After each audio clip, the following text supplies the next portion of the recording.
lagi riuh terkait adanya meme terkait statement bahwa BH itu haram dipakai. Jangan kita buru-buru apa-apa tuh ngurusin duduk diatur demi surga, terus selangkangan diatur demi surga, celana dalam diomongin, terus pakai tas, baju apa segala macem, capek banget gitu. Aku jarang pakai BH.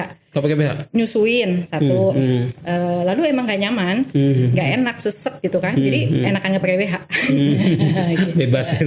Bebas berkembang. Iya, malah kan istilahnya kalau memang kira-kira aman nih, cukup dengan pakai jaket nggak pakai BH, so what gitu kan. Jalan-jalan di pantai nggak perlu BH ya nggak apa-apa gitu.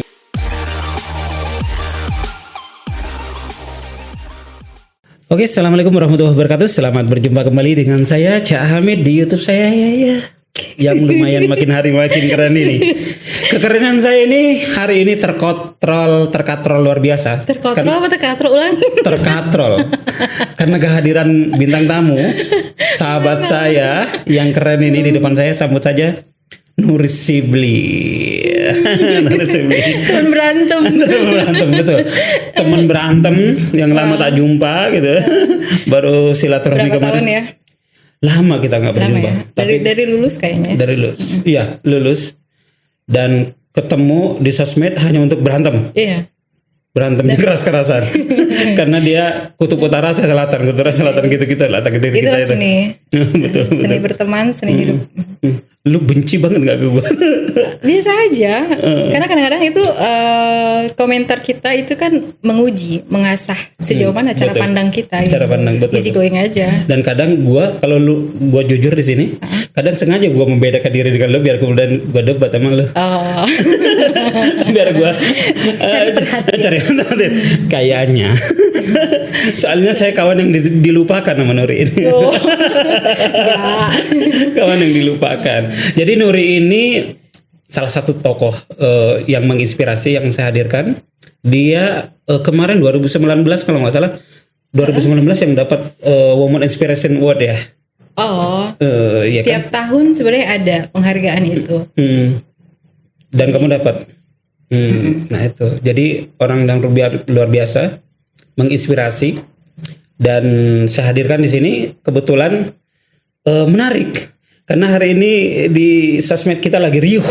Apa tuh? Lagi riuh terkait adanya meme terkait statement bahwa BH itu haram dipakai. Haram dipakai. Bukan masalah itu. Karena lu itu kan kampanyenya tentang bukan anti jilbab ya. Kemarin lu ngadain pertemuan perempuan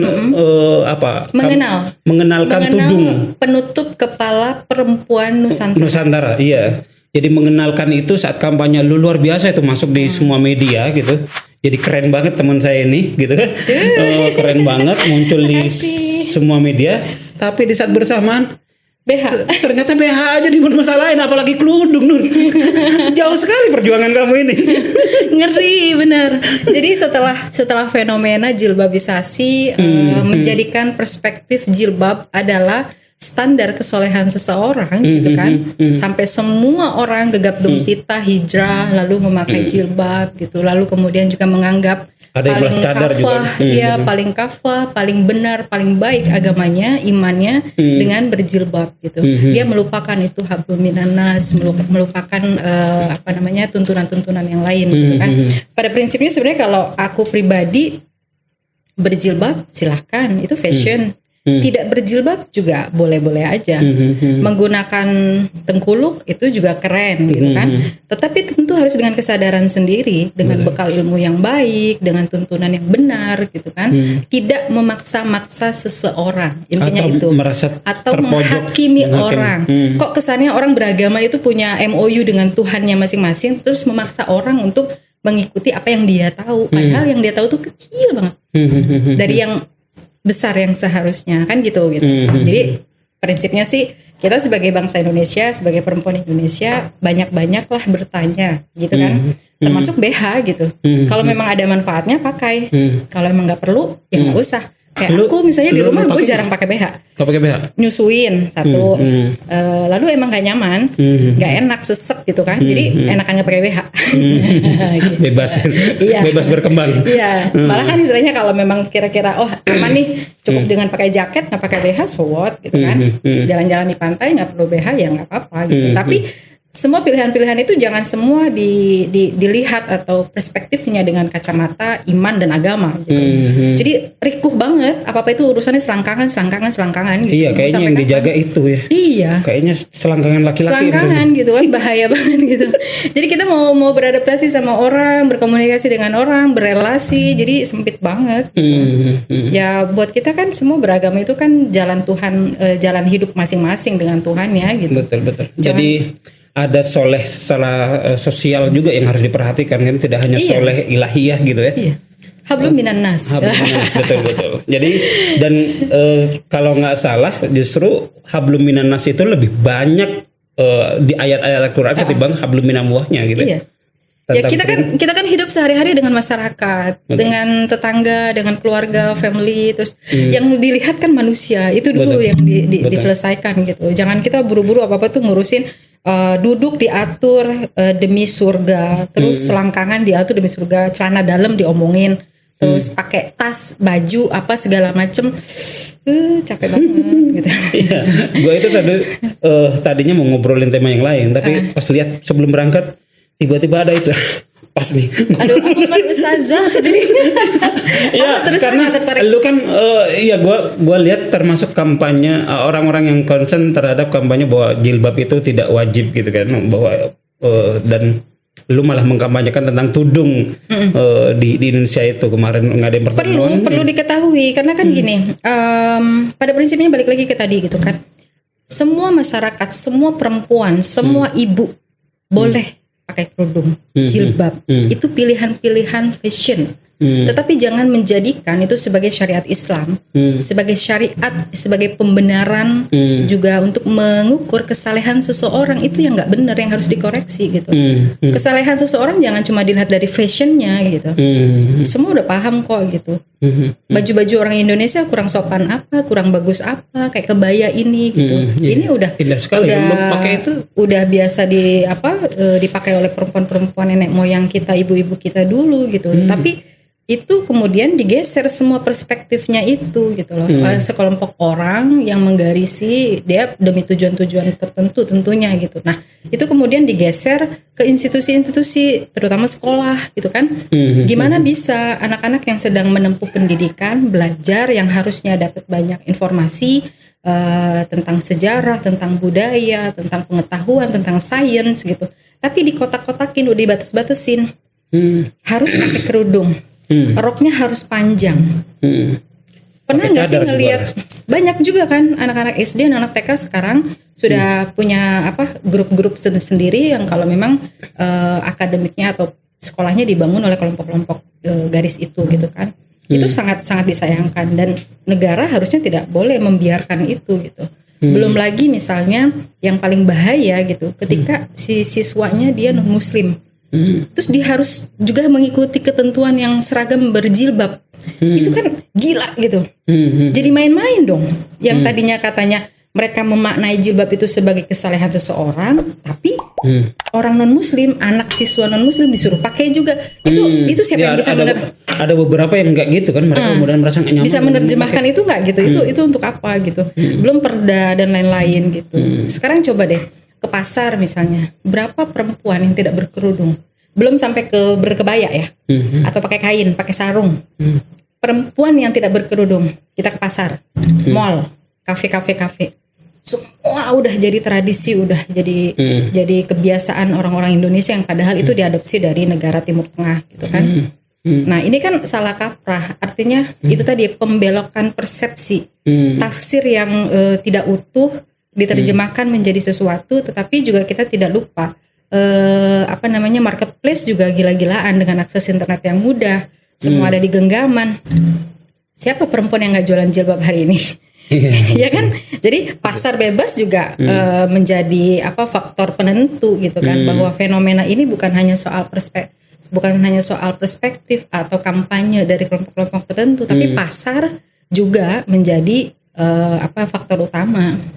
Sejak kapan Nuri prinsip jilbab itu nggak wajib? Kayak setahu saya dulu kuliah lu pakai jilbab. Kuliah kan udah jadi ketentuan akademik.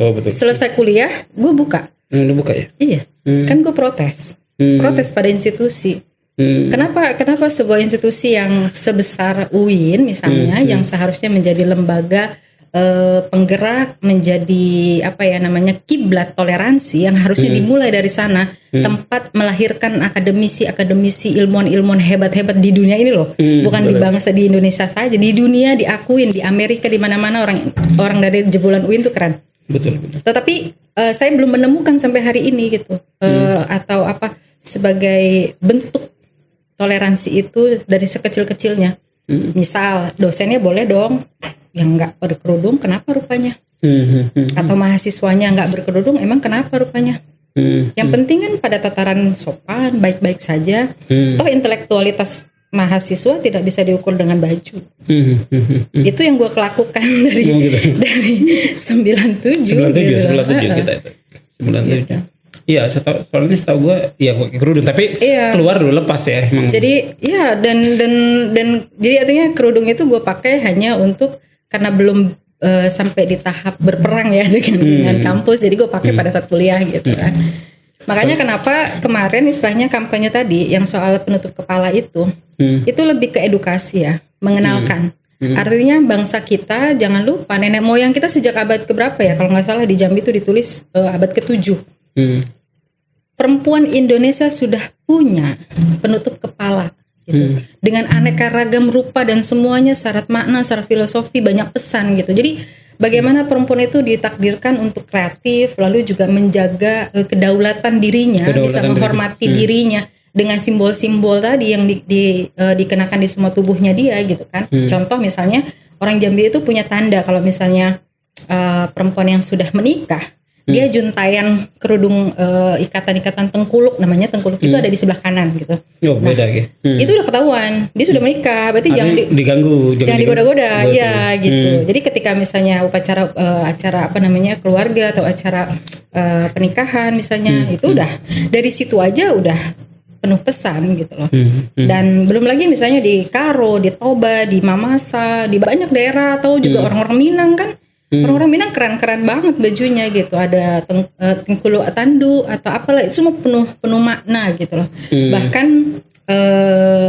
ada tengkuluk yang terbuat dari mukena kayak gitu loh. Kebiasaan-kebiasaan yang mereka lakukan pada saat mau ibadah, pulang ibadah itu dijadikan penutup kepala dan keren banget dipakainya gitu. Nah ini kan sebuah gambaran bahwa masyarakat Indonesia, perempuan Indonesia udah secara syariat Islam itu udah sesuai dengan tracknya gitu loh. Betul. Walaupun bentuknya nggak persis. Justru lebih seni, lebih menyeni gitu loh. Mereka benar-benar kreatif dengan bayangkan satu daerah aja nih Jambi punya 98 model. Belum lagi di Mamasa. Bagaimana mereka punya kehikmatan sendiri kalau mengantarkan jenazah. Menghadiri pengantin, menghadiri kedatangan pejabat, sambut tamu. Ini kan luar biasa, beda gitu loh dengan hanya kerudung biasa gitu kan. Artinya perempuan Indonesia itu memang sudah difitrahkan dengan mahakarya seni yang lahir dari tangan-tangan perempuan, yang itu harusnya kita rawat gitu loh. Betul. Kita nggak mesti mengikuti, artinya aku dalam konteks tidak mesti kita semua juga harus berubah penampilan, lalu minimal hormati, hargain, kita rawat, jangan tinggalkan itu budaya yang sudah ada gitu. Perlu sih orang. Karena banyak juga almarhum Abdurrahman Wahid juga nggak begitu mewajibkan kan, keluarganya juga nggak pakai kerudung. Abah gue begitu. Abah juga nggak. Abah gue. Oh gitu. Abah saya begitu. Jadi mama saya tuh ya hari-hari begini, pakai sarung kain. Agak kesini nih. Oke. Terus kebaya, kerudung biasa, kerudung nyai lah. Gitu. Jadi iya yang cuman iya. Gitu. Jadi kenapa aku misalnya sampai hari ini ini pakaian keseharian ibu, pakaian keseharian nenek-nenek kita.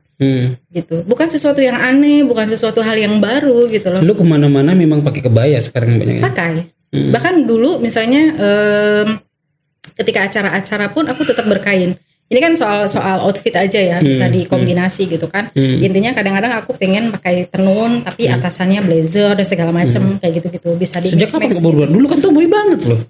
Itu situasional kalau kita demo. Jadi ini aktivis, terus kemudian wartawan juga. Jangan salah teman-teman, ini mantan wartawan Reuters. Iya, iya.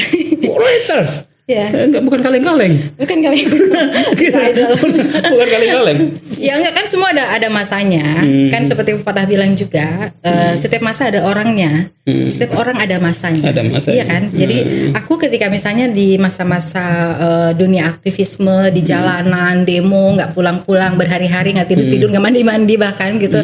Gimana mau tidur gitu, tidur di depan kita di depan Kejagung nginep, di Komnas HAM nginep, di Cendana berhari-hari gitu kan. Ya pakaian tentu yang lebih fleksibel untuk di lapangan. Ketika misalnya naik gunung, ya aku ya pakaian untuk naik gunung gitu. Jadi situasional dan sesuai konteks yang kita perlukan aja gitu. Tetapi kebaya itu menurut aku pakaian yang memang seharusnya dipakai oleh perempuan. Either itu tidak setiap hari. Kita lebih nyaman pakai daster kok. Pakai celana pendek, kaos, simple. Tetapi bukan pakaian yang aneh, bukan pakaian yang ditinggalkan. Itu konteksnya gitu loh. Kalau memang memungkinkan atau berkesempatan pakai kebaya, pakailah gitu.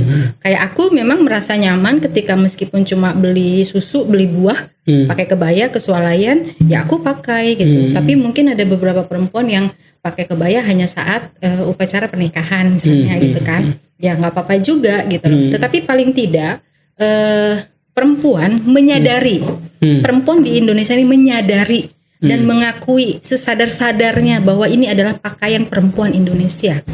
Dan itu yang dan tidak perlu distigmatisasi dengan label-label syariah, agama, dinilai-nilai lengkuk tubuhnya lah kelihatan apalah gitu-gitu.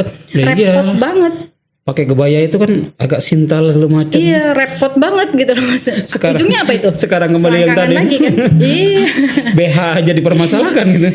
Kebaya lengkuk tubuhnya gitu. Jadi jangan apa-apa itu semua diukur dengan syariah kayak gitu-gitu. Padahal yang problem bukan karena bentuk itunya. Kalau mau nggak kelihatan ya tinggal lebarin bajunya kan. Ya enggak, yang kalau kayak gitu maksudnya. Kan kalau pakai BH-nya dilepas masih ketat kan, putingnya malah kelihatan itu. Ya ini gini. Justru itu tadi yang perlu dikasih surban, yang perlu dijilbabin, yang perlu dikerudungin itu isi kepalanya. Bukan luar. Jangan ngeres ya. Iya. Betul. Jangan apa-apa itu kok horny gitu. Gua nggak ngelihat lu seksi segala macam, kok ngeliat Anggun lu dengan begini nih. Lihat Anggun. Berbeda yang dulu tomboynya gak karu-karuan. Sekarang jadi Anggun. Jadi kan sekarang aku punya anak. Jadi aku percaya pendidikan yang paling dekat untuk anak-anak itu adalah visual. Maka ketika dia terbiasa melihat apa yang dia lihat, itulah yang direkam di memorinya gitu kan. Sama ketika aku kecil, yang ku ingat mamaku seperti ini gitu. Jadi bagaimana dia khidmat. Oh, mama memang begini ya. Betul. Iya. Bagaimana mamaku khidmat menghormati suaminya sampai akhir hayatnya. Dia nggak pernah ninggalin, makan selalu disediain. Ayah tokoh masyarakat kan? Iya. Kebetulan. Kiai. Kebetulan. Jadi kebetulan. Yang juga ternyata nggak kemudian mewajibkan jilbab juga kan? Enggak. Aku alhamdulillah beruntung, maksudnya sampai akhir hayatnya kita dituntut untuk hal-hal belajar yang baik gitu kan. Tetapi kita nggak dibatasi untuk perspektif soal itu gitu. Nih. Tadi lu bilang kan marketplace juga berperan dalam hal ini, berperan untuk jilbabisasi ini. Kritiknya pada negara kan, kalau aku ya gitu, kenapa teriak-teriak atau ngajak teman-teman untuk lebih bersuara. Jadi kan ini sebuah gerakan, bukan cuma senang-senang misalnya gitu kan. Negara jangan melakukan pembiaran gitu loh. Enggak, yang gue tangkap ini jangan-jangan ketemu atau malah lebih dominan kampanye jilbab itu oleh kelompok yang dibilang radikal atau apapun lah, atau jangan-jangan ditangkap oleh industri yang menangkap itu kemudian ya udah jual gitu kan, karena ini ada market gitu. Dua-duanya. Ketika tren ini mulai meningkat, ya udah disuplai gitu kan. Betul. Dua-duanya. Jadi gini, secara sistemik kelompok-kelompok yang punya kepentingan tentu mereka bekerja keras dengan segala rupa ya, membangun organisasi di lini masyarakat misalnya di lini pelajar, mulai dari kelompok-kelompok apa di sekolah misalnya, lalu di kampus juga. Kaderisasinya mereka berjenjang banget. Lalu di perumahan-perumahan juga, di masjid-masjid gitu kan, mereka campaign. Itu kerja keras menurut aku, beda banget dengan tradisi masyarakat yang biasa tenang gitu kan. Nah, sisi yang lain, kita semua akses ada di genggaman gitu loh. Jaringan udah mulai baik, negara punya peran itu juga, meningkatkan jaringan sampai ke pelosok-pelosok, ke kampung-kampung adat tanpa berhitung resiko gitu kan. Lalu kemudian marketplace juga hidup sekali gitu. Dan ini peluang secara ekonomi, orang bisa melakukan aktivitas berdagang, menjadi income di rumahnya dengan hanya menampilkan foto-foto yang kadang-kadang fotonya juga diambil dari internet orang gitu kan. Tapi itu jadi barang, jadi duit gitu kan. Ini challenge, ini kesempatan. Makanya aku bilang kayaknya coba cek deh di perkantoran atau di mana, nggak ada tuh perempuan yang nggak jualan jilbab, karena itu udah menjadi tren gitu kan. Ini ada model baru, ini ada ini baru, jadi gaya gitu. Yang tadinya dulu tuh kerudung yang biasa kita pakai di pesantren yang udah barang jadi, apalah namanya tuh? Pasmina. Sekarang, bukan pasmina. Aku jadi lupa. Sekarang yang langsung jadi udah jadi tren baru lagi, padahal itu dari zaman dulu juga sudah ada. Lalu pergeseran penyebutan. Dulu tuh kerudung, jilbab, nggak ada tuh hijab. Iya, sekarang kok orang semuanya tuh beralih lidahnya dengan hijab. Saya kecil sampai tua rasanya hijab itu pembatas antara laki-laki dan perempuan, betul. Itu di tempat ibadah, untuk betul. Menghindari gesekan kita supaya tidak batal wudhu segala macam. Itu batas, jadi pembatas, bukan penutup aurat. Jadi aneh begitu sekarang jilbab jadi hijab gitu loh. Dan gue nggak mau menyebutkan itu, tetap konsisten jilbab aja, kerudung aja gitu. Artinya apa ya? Aku cuma lagi pengen ngingetin juga ke orang, jangan latah-latahan. Makanya apa sih susahnya kalau kita bertanya gitu? Makanya aku selalu bilang, banyak bertanyalah pada ibu kita kalau masih punya ibu, bertanyalah pada nenek kita ketika mereka masih hidup. Jangan kita semakin cerdas, semakin mudah terakses, informasi semakin banyak, semakin ini, tapi orang-orang yang di lingkungan kita tuh nggak pernah ditanya gitu. Sejarah, terus kelahiran kita yang menjadi darah daging, ini sayang banget gitu. Kayak gitu sih. Jadi makanya kemarin kumpul dalam rangka Hari Batik, ayo deh. Lu jangan cuma sebatas mengkritisi, tetapi bagaimana kita juga lebih deep, lebih respect, lebih mengenal lagi apa-apa yang sudah ditinggalkan oleh nenek moyang gitu. Itu berapa orang yang kumpul kemarin? Banyak ya, hampir 50-an. 50-an. Karena ya itu tadi respon teman-teman datang dari beberapa daerah, ada yang dari Bogor, ada yang dari Cibubur, jauh-jauh juga gitu kan. Iya, gue lihatnya itu di foto-fotonya asik sekali, itu Nusantara banget gitu kan. Iya, kita nggak lagi jualan loh, maksudnya jualannya itu jualan isu gitu. Satu sisi juga kita saling belajar. Mungkin yang harus kalian lakukan, Nuri lakukan adalah meniru apa yang mereka lakukan, kaderisasi. Enggak lah, itu tugasnya negara. Makanya aku bilang yang sebaiknya gitu kan, teriakan-teriakan kita tuh direspon oleh siapa?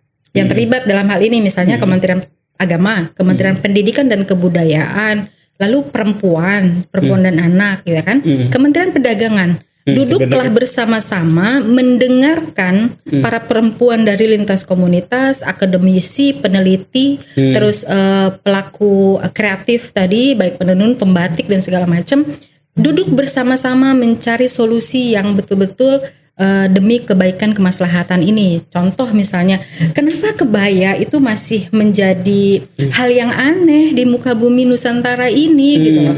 Kenapa? Karena negara mendiamkan gitu. Upaya-upaya yang ditempuh secara konkret, Jokowi udah 2 periode udah mau habis. Ngapain? Ayo ngapain? Bu Iriana kayaknya sekarang udah malas juga pakai kebaya. Bahkan belakangan Bu Iriana pakai jilbab. Pakai jilbab ya.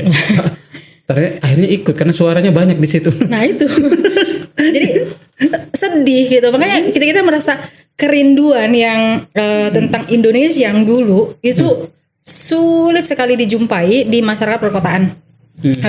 Beda ya kalau misalnya kita ke daerah. Kalau misalnya sampai ke pelosok, kalau kita kakinya sampai ke Toraja, ke Mamasa, di Flores, masih nemu lah kebiasaan-kebiasaan mereka Iya, gitu kan. di kampung gue juga masih gitu. pakai kebaya. Tapi tetap orang yang berjilbab jauh lebih dominan. Iya pasti. Ya kan? Jadi itu yang tren, artinya kenapa perempuan-perempuan di lingkungan aku punya alasan kerinduan bagaimana ingin melihat Indonesia yang tampak nggak perlu sempurna seperti dulu, memang kita juga menyadari itu kan. Artinya tren fashion juga kita juga banyak didominasi oleh luar, oleh Korea, oleh China kayak gitu-gitu kan. Jadi biasa itu gitu. Namanya juga negara maju gitu kan. Tetapi yang paling pokok adalah jangan meninggalkan. Jangan melupakan. Okay. Apalagi menghapus pelan-pelan. Lalu distigmatisasi jilbab itu haram. Kebaya itu haram karena lekuk tubuh dan lain-lain misalnya. Terus tengkuluk karena nggak menutupin leher. Sampai keluarlah produk-produk jilbab yang yang lebih syar'i itu begini, lebih kafah tuh begini, begitu. Capek rasanya gitu. Orang kerupuk aja rasanya beda-beda. Iya, betul. Iya kan? betul. Kerupuk aja rasanya beda-beda gitu. Betul. Jadi maunya di semua sama gitu. Justru karena perbedaan itu yang rasanya enak. Iya. Gitu. Ya ayolah kita rawat keragaman ini gitu loh. Ya lagi-lagi tadi gitu, kalau secara personal mau berpakaian secara pantasnya, nyamannya seperti apa ya nggak apa-apa gitu. Tapi juga jangan menghakimi orang gitu. Oke. Gitu. In prinsip jangan kemudian menjudge, kemudian memaksakan prinsipnya atau keyakinannya, mengucilkan gitu. orang. Kita ngeri gitu. Jadi kayak di komplek misalnya kita kayak numpang. Iya kan? Itu yang dirasakan oleh perempuan-perempuan sekarang gitu loh. Di komplek kayak numpang. Terus begitu nganter anak ke sekolah, lebih dahsyat lagi tekanan. Gila, gue minoritas. Lalu akhirnya setahun 2 tahun nggak kuat, terintimidasi, berubah wujud. Kalau nggak kuat, karena nggak punya teman. Kalau lu pasti kuat, gue yakin itu. Jadi itu saja teman-teman semua di segmen kali ini. Kita lanjut lagi di segmen berikutnya. Yang pasti tentang jilbab dan tidak jilbab, saya kira dikembalikan kepada masing-masing. Yang pasti memang saya juga termasuk yang tidak setuju kemudian menstigmakan segala macam. Kita harus menerima perbedaan gitu. Seperti halnya saya menerima perbedaan dengan Nuri yang dari dulu. Kita masih beda. Iya, intinya karena kesadaran. Jadi jangan karena tekanan. Gitu. Jangan karena ini suami ini nih biasa menekan. Nah, istrinya jangan mau ditekan. Gitu. Jadi itu saja teman-teman semua. Bagi yang baru gabung, baru ketemu channel ini, silakan subscribe YouTube saya, Cak Hamid, kemudian like dan share, dan kemudian ada saran-saran, kritikan, kritik pedas ataupun non pedas, silakan ditulis di komen. Assalamualaikum warahmatullahi wabarakatuh. Waalaikumsalam.